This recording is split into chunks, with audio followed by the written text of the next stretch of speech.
On nous fait parler de la justice, ça fait partie des faits marquants de l'actualité de la semaine, la libération de Imam Aliou Ndao. Vous faites partie de ceux qui sont surpris? Un peu surpris, parce que peut-être qu'on a l'habitude de voir une concordance de volonté entre le procureur et les juges au Sénégal.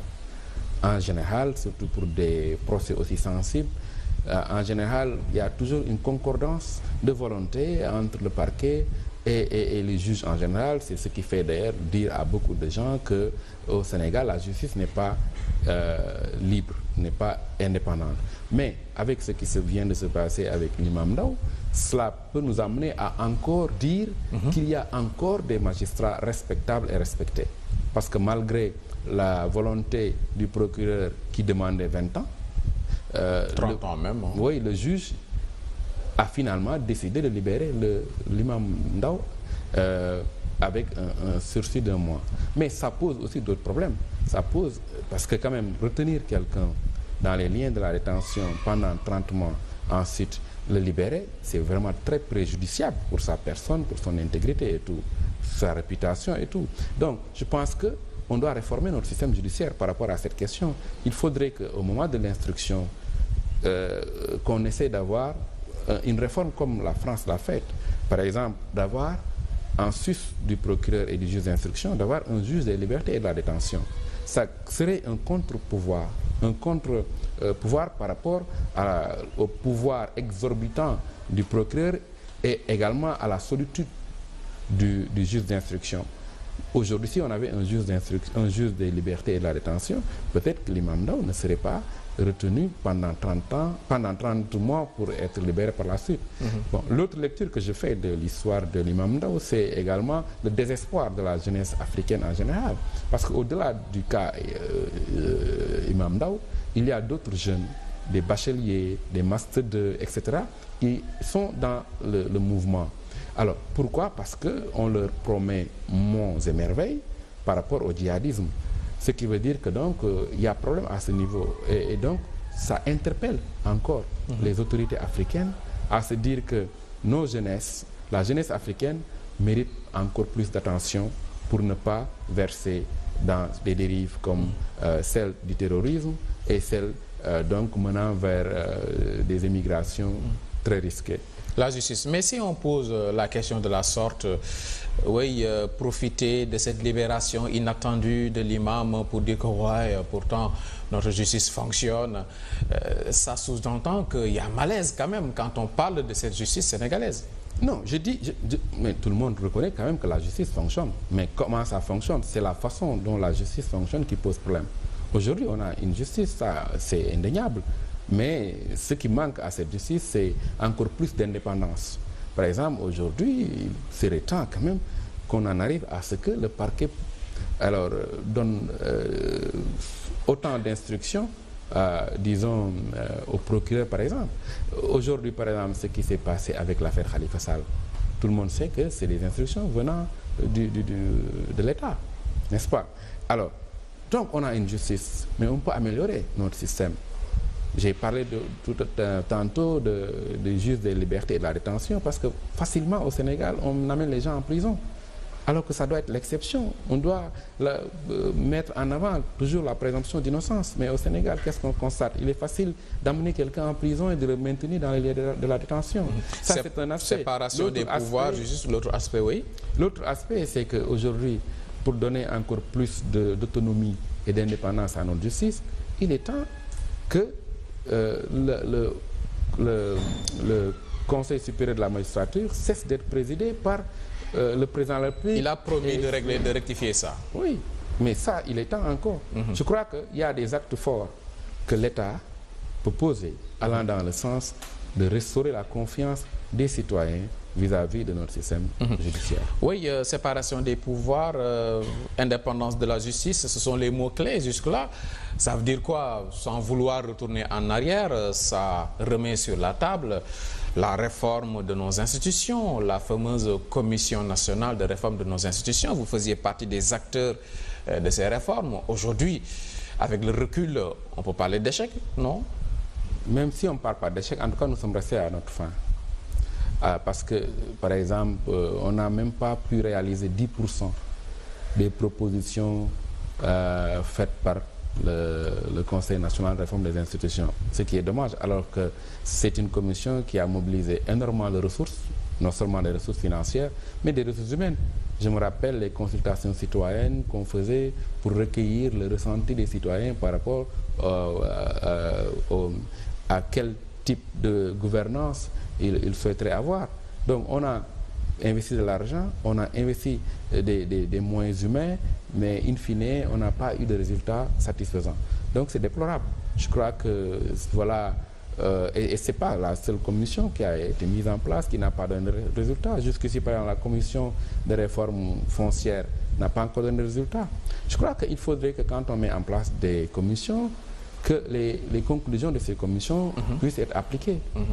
C'est comme pour le code électoral, on fait aussi parfois des recommandations qui ne sont pas appliquées. Je crois que, alors là, le président Macky Sall doit faire des efforts. Bon, c'est déjà une volonté qu'il faut saluer de mettre en place des commissions. Ça, vraiment, quand il met en place des commissions, les gens applaudissent des mains. On a tous applaudi des mains quand il a mis en place la Commission nationale de réforme des institutions. Ça, vraiment, ça traduisait une volonté de réformer nos institutions en profondeur. Mais in fine. La Commission nationale de réforme des institutions, CNRI, mi-figue mi-raisin, la Commission nationale de réforme foncière, CNRF, rangée totalement dans les tiroirs, ça pose une autre question, celle-là des rapports entre le président en exercice du Sénégal, Macky Sall, et sa société civile. Quels sont ces rapports? Oh, c'est des rapports, à mon avis, cordiaux. Le président de la République, quand on sollicite à le rencontrer, il donne suite à notre demande. Mais c'est une chose de nous rencontrer et une autre de vous écouter. En tout cas, pas de nous écouter, mais de suivre nos recommandations. Vous n'avez pas son oreille? On n'a pas totalement son oreille. Mais parce que plusieurs fois, nous avons eu à le rencontrer, à demander, disons, des concessions par rapport à des revendications légitimes de l'opposition. Mais ça n'a... Je peux dire qu'on n'a pas eu totalement satisfaction. Aujourd'hui, il y a des revendications légitimes de l'opposition que nous avons essayé de faire porter à travers nos organisations. Par exemple, le fait de dessaisir le ministère de l'Intérieur de l'organisation des élections. Ça, c'est une revendication que tout Sénégalais peut porter. Pourquoi? Parce que c'est une tradition dans ce pays que les élections puissent être organisées par une autorité indépendante. Alors, mais le Diouf l'a accepté, il avait donné bien suite à l'opposition d'alors. Wade l'avait accepté, mais je vois mal le président Macky Sall le refuser. Je pense que aujourd'hui, avec ce qui s'est passé avec l'histoire des imams Ndao et la menace terroriste, les questions sécuritaires, voudrait que le ministre de l'Intérieur s'occupe exclusivement de la sécurité des biens et des personnes au Sénégal. Je ne dis pas qu'il faut démettre M. Ali Ndiaye, on peut le garder, mais en tant que ministre de l'Intérieur uniquement. Mais la question électorale, rien n'empêche qu'on mette en place, par exemple, une autorité indépendante pour régler cette question. En agissant de la sorte... En nommant un ministre chargé des élections, par exemple, comme on l'avait fait, ou en mettant une délégation générale aux élections pour piloter le processus électoral. Ça aurait permis de restaurer la confiance des acteurs. Je crois que voilà un acte fort, un signal fort que le président Macky Sall pourrait faire dans ce contexte-là. Là, son refus est catégorique, hein? Oui, son refus est catégorique. Pourquoi? Non, je ne dis pas que c'est catégorique. Il y a toujours... rien n'est encore trop tard.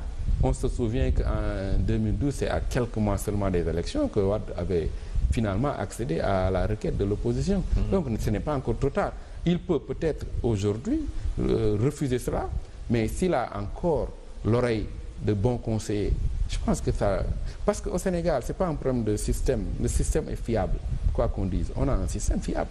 C'est le même système qu'on a, qui a permis l'élection de Diouf, qui a permis l'élection de Wade. Donc le problème, c'est moins la fiabilité du système électoral que la confiance entre les acteurs et la confiance entre les acteurs et la confiance des acteurs par rapport à la confiance. Nous allons en parler, mais d'abord le chef de l'État, en agissant de la sorte, en ne répondant pas favorablement à vos requêtes, vous de la société civile, est-ce qu'il n'est pas en train de vous affaiblir? Nous affaiblir, nous, en tout cas, nous restons dans notre mission. Le président de la République, qui nous écoute, qui ne nous écoute pas, je crois que nous resterons dans notre rôle de veille, d'alerte et de garde. Mais je ne dis pas d'ailleurs qu'il ne nous écoute pas tout le temps, parce que dans le cadre des dernières réformes, il a eu accédé à quelques-unes de nos propositions. Par exemple, nous avons beaucoup insisté pour que, à défaut de supprimer la caution, que la caution soit réduite de moitié. Ça, c'est avec notre insistance. Donc ça, c'est séance tenante qu'il l'a accepté quand il nous a reçus dans le cadre de la commission là. C'est aussi, au début, le président de la République ne voulait pas, en tout cas on lui avait conseillé de ne pas mettre en place une commission de prévalidation des candidatures, soit au sein du Conseil économique, du Conseil constitutionnel. Mais nous avons insisté. Il a donné son accord de principe pour qu'il y ait une commission de prévalidation, quelle que soit la dénomination. On verra les modalités. Mais dans le texte, il n'était pas prévu que les candidats puissent être, disons, représentés dans la commission d'évaluation des candidatures à l'élection présidentielle. Nous avons insisté. Maintenant, c'est accepté. Il a accepté. Maintenant, on va trouver le compromis, on va trouver la formule pour que les candidats aient un espace pour participer à l'évaluation des candidatures à l'élection présidentielle. Et la confiance. Avant même la décision finale du Conseil constitutionnel. Oui, les L'autre candidatures. aspect, c'est le recours. Le recours. Par exemple, nous avons également insisté à ce qu'on ne rejette pas définitivement une candidature parce que ça manque une pièce ou ça manque telle signature, etc. Nous avons insisté pour que le candidat à l'élection présidentielle, après dépôt de sa candidature, puisse avoir au moins 48 heures pour régulariser. Ça, c'était acté par les députés également, avant vous. Mais si, c'est avant notre rencontre, c'est à notre rencontre qu'on a décidé de tout cela. La confiance, c'est dans la dernière commission mise en place sur le parrainage qu'on a stabilisé cette question. Mais la confiance est l'élément indispensable entre les différents acteurs, entre citoyens et gouvernants, gouvernés donc, entre titulaires du pouvoir et opposants. Il y a un manque notoire de confiance, vous êtes d'accord? Oui, c'est ce que je dis. Et je pense que comment faire revenir cette confiance? Je pense qu'il y a 4 actes majeurs que le président de la République peut encore faire, qui n'est pas trop tard. Le premier acte, je l'ai dit, c'est de dessaisir le ministère de l'Intérieur de l'organisation des élections, de laisser une délégation générale gérer les élections ou de nommer un ministre chargé des élections en tant qu'autorité indépendante. Ça, c'est un premier acte. Et garder, s'il le veut, son ministre de l'Intérieur à gérer les questions sécuritaires. Le deuxième acte que le président de la République doit faire, c'est aussi donner un plan à travers le ministère de l'Intérieur, un plan de distribution rassurant des cartes d'électeurs. Aujourd'hui, la carte d'électeur, c'est l'alpha et l'oméga des élections. C'est la principale ressource. Aujourd'hui, les gens sont sceptiques par rapport à la disponibilité des cartes qui vont être produites. Je crois que ça, le président Macky Sall doit donner des gages réels qui permettent que les citoyens soient rassurés que leurs cartes seront distribuées et à temps. Le troisième acte que le président de la République peut faire, c'est lui-même appeler tous les acteurs, sans le faire à travers des formats officiels, solennels, donc dans le cadre de discours à la nation ou autre. Mais prendre son téléphone, appeler les potentiels candidats et les trouver ou faire appel à des émissaires ou ses lieutenants. Je crois que jusqu'ici, les canaux utilisés par le président de la République, c'est des canaux solennels, etc. Mais il peut aller au-delà. Le quatrième et dernier acte qu'il doit faire, c'est de réformer ou de renouveler les membres de la Sénat. Aujourd'hui, la Sénat aussi est récusée par beaucoup d'acteurs de la classe politique. Ce qu'il peut faire, c'est mettre en place un organe de supervision crédible, un nouvel organe de supervision crédible des élections, ou renouveler ses membres. Cela donne du sang neuf à la Sénat, des personnalités crédibles, et cela peut contribuer à rassurer les acteurs. Et quand les acteurs sont rassurés, la confiance est restaurée, on peut aller vers des élections libres, transparentes et apaisées surtout. Ce n'est pas trop demandé à Macky Sall, ce que vous venez d'énumérer là? Non, je pense que c'est accessible. Parce qu'il suffit d'un décret pour dire, je nomme Pape Cheikh Sylla pour gérer les élections comme ministre chargé des élections. C'est juste un décret. Donc mais là, il n'est pas dans les dispositions, Macky Sall, clairement. Mais je dis qu'il n'est pas encore trop tard. Je crois qu'un président de la République ne peut pas se cloisonner autour du palais pour prendre des décisions. Le président de la République, je crois qu'il y a encore, à mon avis, des sages autour de lui qui peuvent lui conseiller pour l'intérêt supérieur de la nation d'aller dans ce sens. Je pense que c'est pas encore trop tard.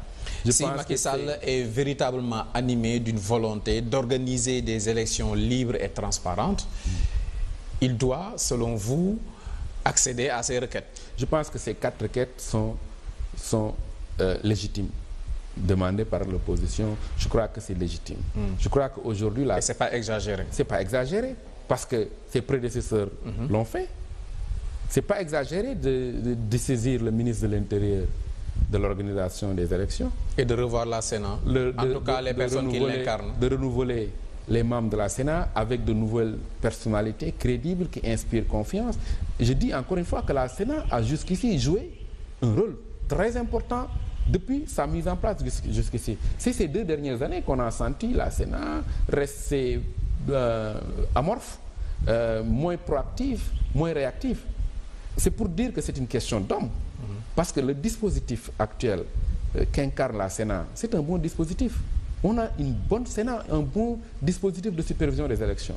Est-ce que ce n'est pas devenu une question d'homme? Est-ce qu'il n'y a pas lieu de renouveler les membres? Je ne vise personne, mais je dis, en tout cas, sinon, en tout cas, les membres de la Sénat fassent preuve de beaucoup plus de réactivité qu'ils le font jusqu'ici. Parce que je vois qu'il y a des personnes de qualité au niveau de la Sénat.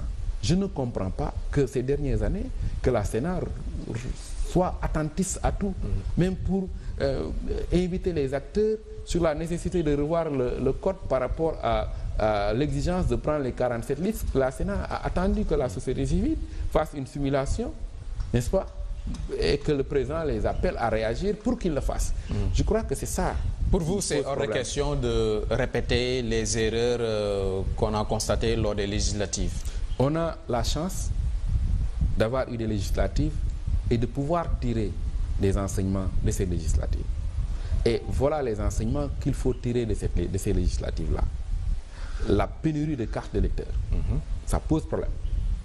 La crise de confiance, ça pose problème. N'est-ce pas?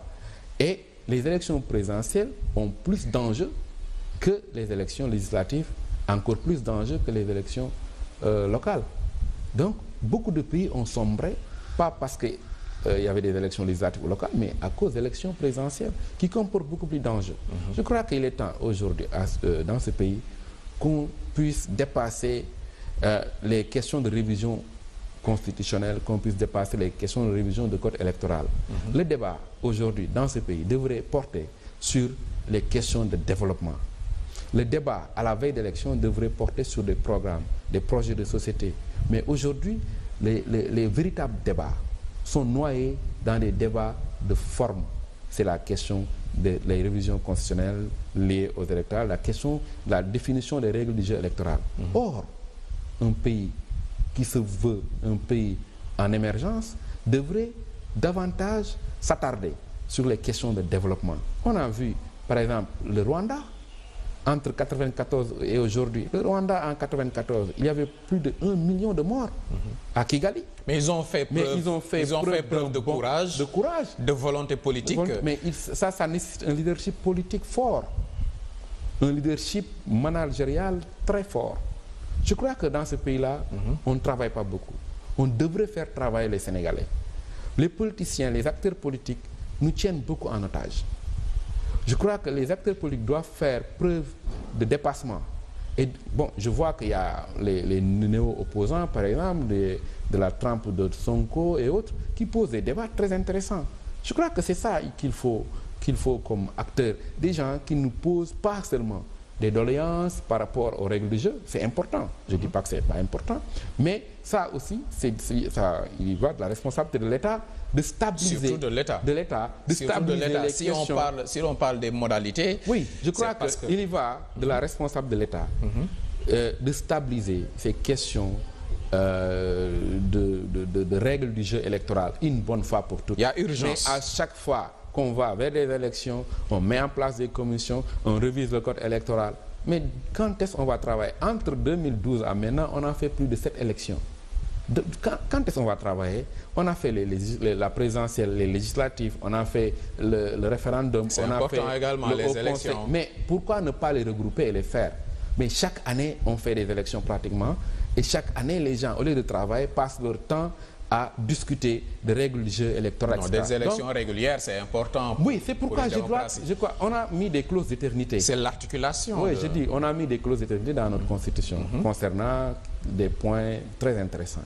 On doit pouvoir acter dans notre code électoral des clauses d'éternité, des clauses qui permettent qu'on ne revienne pas à chaque fois, à la veille de chaque élection, à des débats qui nous retardent. Je crois qu'on doit stabiliser de façon définitive notre code électoral. Que quand on doit faire des rectifications... Dans le cas d'espèce, est-ce qu'il ne faudrait pas le dire clairement que ce sont les titulaires du pouvoir qui ne jouent pas le jeu? Oui, mais je dis c'est les titulaires du pouvoir qui ne jouent pas forcément le jeu, mais qui taillent des codes électoraux à la dimension de leurs ambitions. Et ça, les responsabilités sont partagées. Le désir de se faire réélire aujourd'hui pousse ceux qui sont le jeu carrément. Ceux qui sont les opposants d'aujourd'hui seront les tenants du pouvoir demain. Les discours vont changer. Ceux qui aujourd'hui tiennent le pouvoir étaient des opposants. Et donc, à chaque fois que les gens changent de posture, changent, n'est-ce pas, de discours, changent d'orientation. C'est pas normal. C'est là que je dis que les acteurs politiques doivent s'accorder sur les règles du jeu de façon définitive et que ce ne soit pas conjoncturel. On doit en arriver à ce stade. Ça nous permet qu'à la veille d'élections, que les véritables débats se posent, les débats sur comment mettre le pays, disons, sur les rails. Ce n'est pas suffisant de dire qu'au Sénégal, on vote depuis le 18e siècle ou le 19e. Voilà, on a voté au Sénégal avant même de voter dans des pays européens. Ce n'est pas suffisant. C'est pas suffisant, c'est pas un argument. Il faut être réaliste et voir ce qui se passe présentement. C'est un fallacieux argument de dire cela. Je crois qu'on a eu des acquis, certes, mais ces acquis, il faut les préserver.